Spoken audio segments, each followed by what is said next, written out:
안녕하세요. 오늘 저희가 좀 파고들어 볼 이야기는요. 월스트리트에서 벌어지고 있는 아주 거대한 배신에 관한 겁니다. 배신이요? 네. 지난 10년간 우리에게 정말 엄청난 부를 안겨줬던 그 소프트웨어 거인들 있잖아요. 아, 네네. 바로 그 기업들이 자신들이 만들어낸 AI라는 자식에게 지금 잡아먹히고 있다는 거죠. 그야말로 대혼란이네요. 맞아요. 그 혼란 속에서 누가 새로운 왕이 될 건지 마크 체킨의 분석을 통해서 한번 단서를 찾아보겠습니다. 좋습니다. 지금 상황이 정말 기이해요. S&P 500 지수는 연일 사상 최고치를 경신하면서 막 축포를 터뜨리고 있는데 네. 정작 우리가 잘 알던 어도비나 세일즈포스 같은 대형 소프트웨어 기업들 주가는 속절없이 무너지고 있단 말이죠. 맞아요. 완전히 반대로 가고 있죠. 이 모순 뒤에 숨겨진 진실이 대체 뭘까요? 오늘 저희가 파헤쳐볼 핵심이 바로 그 지점입니다. 이 거대한 지각 변동을 일으키는 동력, 바로 생성형 AI가 어떻게 기존 소프트웨어 산업의 심장을 겨누고 있는지, 그리고 동시에 그 폐허 위에서 어떤 새로운 기회를 만들어내고 있는지를 집중적으로 분석해 볼 거예요. 네네. 이 자료의 근거에서 지금 우리가 무엇을 피하고 또 어디에서 기회를 찾아야 할지 그 지도를 함께 그려보시죠. 좋습니다.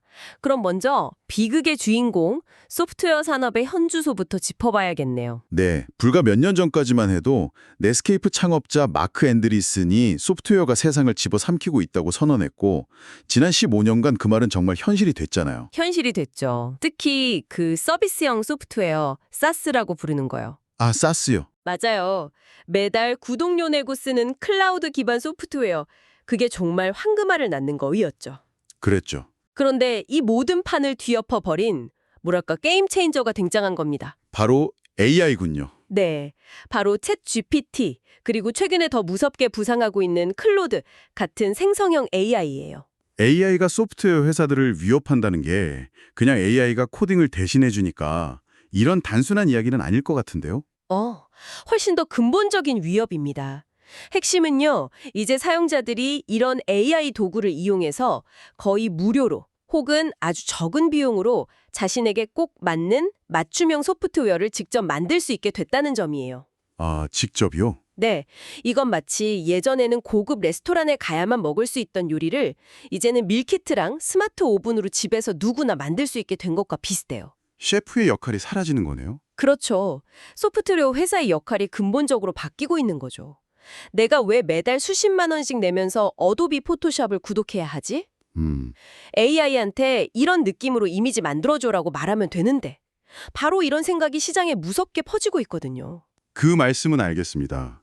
그런데 이런 반론도 가능하지 않을까요? 어떤 거죠? 특히 저희 같은 기업들은 이미 수년만 써온 세일즈포스 같은 소프트웨어를 회사 시스템 깊숙이 통합시켜 놨는데 이걸 하루아침에 AI로 대체하는 건 거의 불가능에 가깝거든요. 네. 5년 전만 해도 어도비가 그렇게나 견고한 해자, 그러니까 경제 우위를 가지고 있다고 모두가 믿지 않았나요? 맞아요. 근데 지금은 AI 이미지 생성기 때문에 그 아성이 흔들리고 있잖아요. 세일즈포스라고 해서 영원히 안전할 수 있을까요? 아주 날카로운 지적이세요. 그리고 그게 바로 현재 시장의 가장 큰 고민거리죠. 그렇죠. 네, 분석에서도 그 부분을 명확하게 구분하고 있어요. 모든 소프트웨어 기업이 같은 위험에 처한 건 아니라는 겁니다. 아, 차이가 있군요. 말씀하신 그 세일즈포스처럼 거대하고 확고한 고객 기반을 가진 기업들은 상대적으로 덜 취약해요. 왜 그런가요? 왜냐하면 이들의 서비스는 고객사의 영업, 고객 관리, 데이터 분석 같은 그야말로 회사의 명운이 걸린 핵심 업무에 실핏줄처럼 얽혀 있거든요. 아, 이걸 바꾸는 건 단순히 소프트웨어를 교체하는 게 아니라 회사 전체의 수술을 감행하는 것과 같아서 거의 불가능하죠.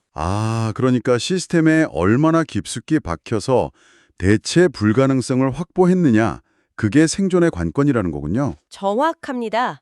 반면에 로블록스처럼 사용자들이 직접 컨텐츠를 만드는 플랫폼이나 네. 의사들을 위한 소셜 네트워크인 독시미티 같은 기업들은 상황이 완전히 달라요. 거기는 왜 다른가요? 이런 서비스들은 상대적으로 진입장벽이 낮습니다.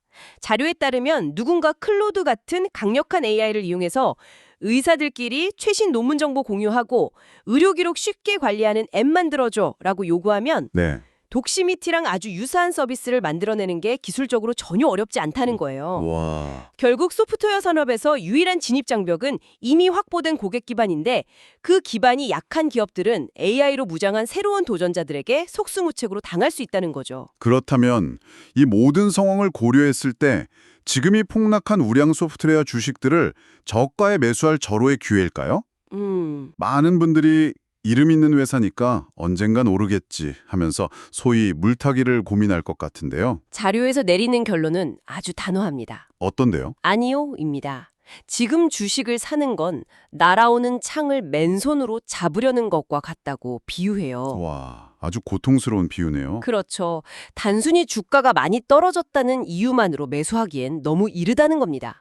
왜냐하면 이건 일시적인 충격이 아니라 산업의 패러다임 자체가 바뀌는 구조적인 문제이기 때문이에요. 구조적인 문제요? 네, 투자자들이 예전처럼 이 기업들의 미래 성장성에 높은 프리미엄을 주려고 하지 않을 거라는 거죠. 회사가 망하지는 않겠지만 주가가 예전의 영광을 되찾는 데는 상상 이상의 시간이 걸릴 수 있다는 게 분석의 핵심입니다. 알겠습니다. 그럼 소프트웨어 투자자들은 당분간 겨울잠을 자야겠네요. 그렇죠. 하지만 이 AI라는 폭풍이 한쪽에서는 모든 걸 파괴하지만 다른 쪽에서는 새로운 땅을 비옥하게 만들고 있다는 거겠죠? 맞습니다. 그 기회의 땅이 바로 하드웨어라는 말씀이시죠? 맞습니다. 소프트웨어의 위기에서 눈을 돌리면 아주 명쾌하고 강력한 기회가 보이기 시작해요. 논리는 아주 간단합니다. 네. AI 혁명은 데이터 센터에서 일어나고 데이터 센터는 반도체 칩으로 가동됩니다.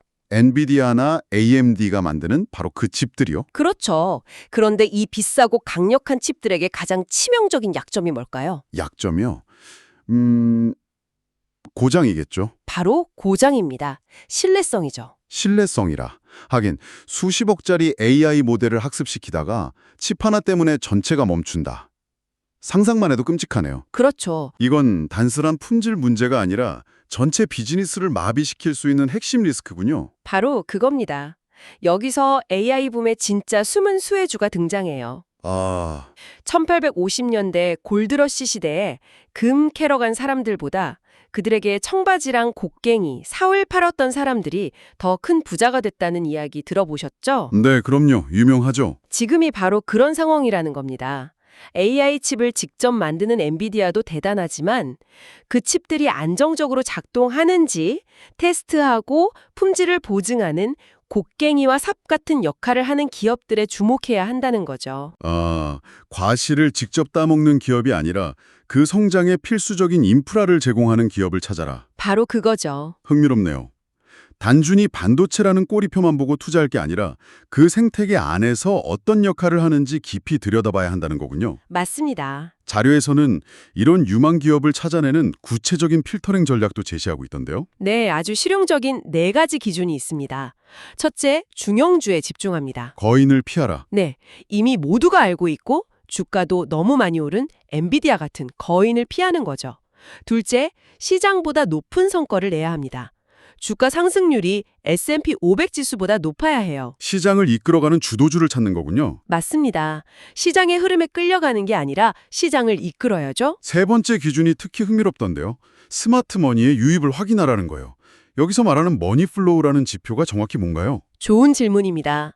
머니플로우는 주식시장의 큰 손들, 그러니까 기관 투자자들의 자금이 어디로 흘러들어가는지를 보여주는 지표예요. 아, 특히 중요한 건 주가가 잠시 조정을 받아 하락할 때 이 머니플로우가 오히려 플러스를 기록하는 경우입니다. 주가는 떨어지는데 돈은 들어온다. 네, 이건 똑똑한 투자자들이 단기적인 하락을 오히려 싸게 살 기회로 보고 적극적으로 매수하고 있다는 뜻이거든요. 와, 펀더멘털에 대한 강한 신뢰가 있다는 증거네요. 아주 강력한 증거죠. 그리고 마지막으로 명확한 상승 추세를 보여야 합니다. 기술적으로 지난 3개월간 저점과 고점을 꾸준히 높여가는 패턴, 즉 더 높은 고점과 더 높은 저점을 보여주는 주식을 찾는 겁니다. 와, 정리해보니 아주 명확하네요. 그러니까 핵심은 거인을 피하고 시장의 흐름을 주도하며 큰손들이 신뢰하는 꾸준히 오르는 중형주를 찾아라. 맞습니다. 막연히 유망하다는 말만 듣고 투자하는 게 아니라 아주 구체적인 원칙을 가지고 옥석을 가려내라는 거군요. 정확합니다. 이 네 가지 기준을 모두 통과하는 기업은 많지 않아요. 하지만 찾아낸다면 성공 확률을 크게 높일 수 있다는 것이 분석의 핵심입니다. 그럼 이제 가장 궁금한 부분입니다.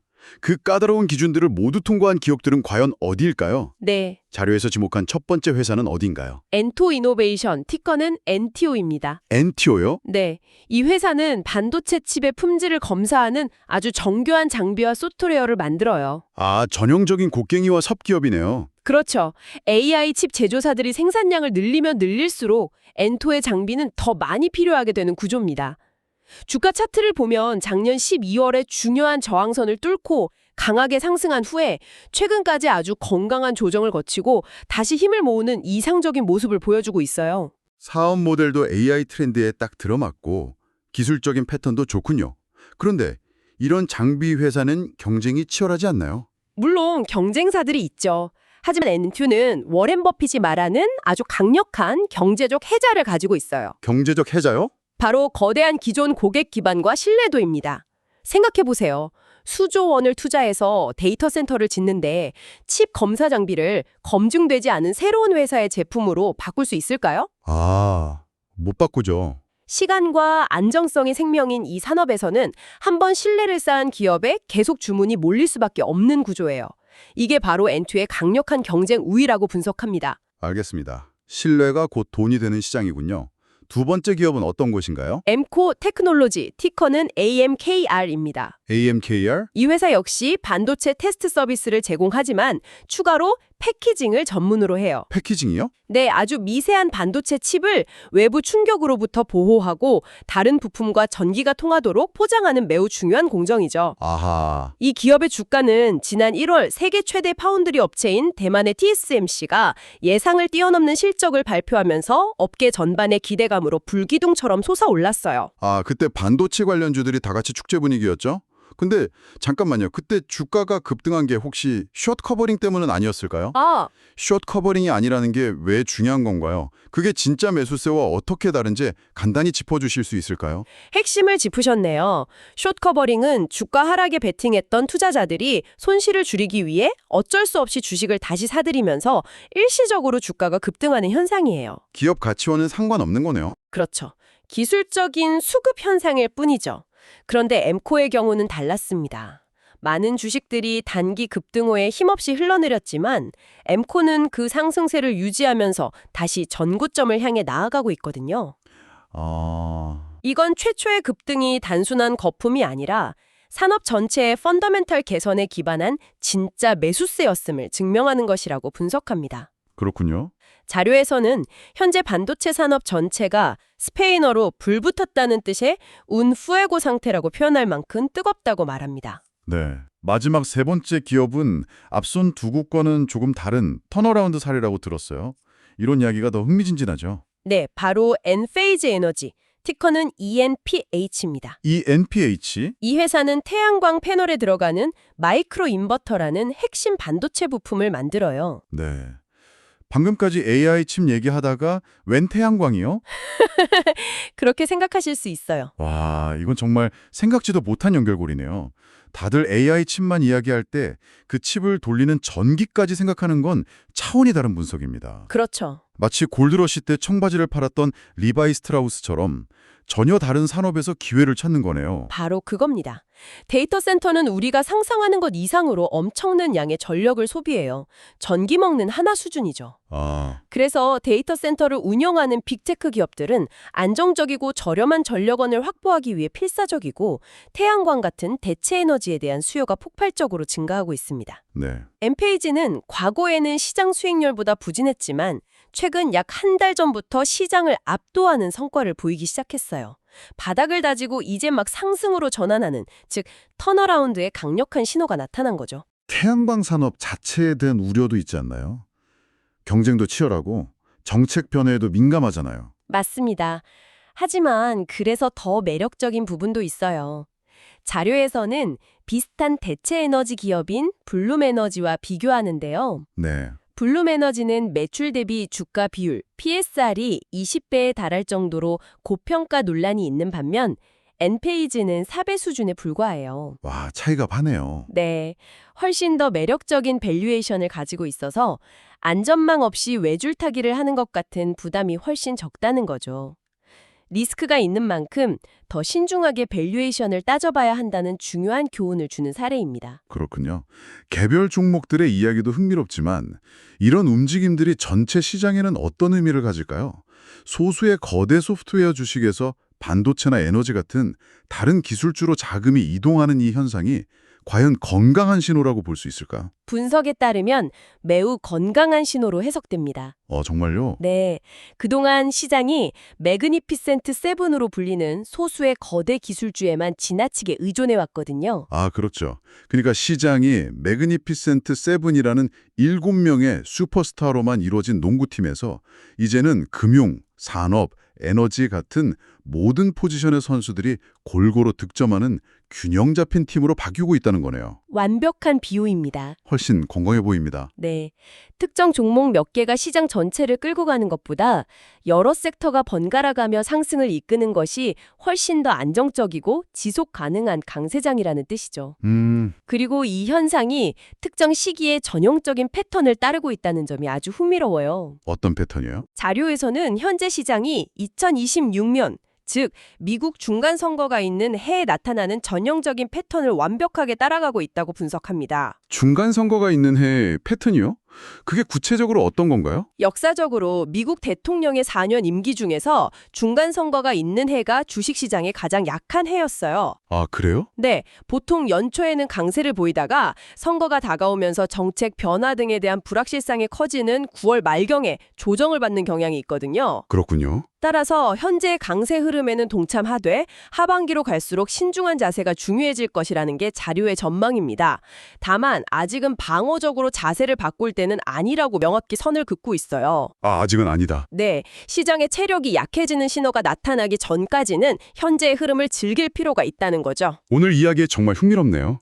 정리를 좀 해보겠습니다. 네, 생성형 AI의 등장은 전통적인 소프트웨어 비즈니스 모델을 파괴하는 동시에 그 기반이 되는 하드웨어와 인프라 산업에는 새로운 성장 동력을 제공하는 거대한 지각 변동을 일으키고 있다. 맞습니다. 기술주가 하락한다는 이 표면적인 뉴스 너머에 있는 복잡한 역학관계를 이해하는 것이 현재 시장을 읽는 핵심이 되겠네요. 맞습니다. 핵심은 AI 혁명의 1차 수혜주인 엔비디아를 넘어서 그 파급 효과로 인해 혜택을 입는 2차, 3차 수혜자를 찾아내는 것이에요. 2차, 3차 수혜자. 네, 소프트웨어 기업들의 위기 이면에 숨겨진 이유를 정확히 파악하고 동시에 AI 인프라 구축에 필수적인 눈에 잘 띄지 않지만 없어서는 안 될 역할을 하는 기업들을 식별하는 것이 중요합니다. 오늘 분석을 바탕으로 여러분이 한 번 더 생각해 볼 만한 질문에 던지면서 마무리하겠습니다. 자료에서는 칩을 테스트하고 패키징하는 곡괭이와 삽회사, 그리고 그 칩에 전력을 공급하는 회사를 주목했습니다. 네, 그렇다면 그보다 더 근본적인 단계는 어떨까요? 미래에는 대규모 데이터 센터 하나가 작은 국가보다 더 많은 전력을 소비하게 될 것이라는 전망이 나옵니다. 이 막대한 전력 수요를 감당하기 위해 낡은 전력망 자체를 완전히 새로 구축하고 현대화하는 기업들은 어딜까요? 이것이야말로 우리가 다음으로 탐구해볼 또 다른 거대한 기회가 될 수 있습니다.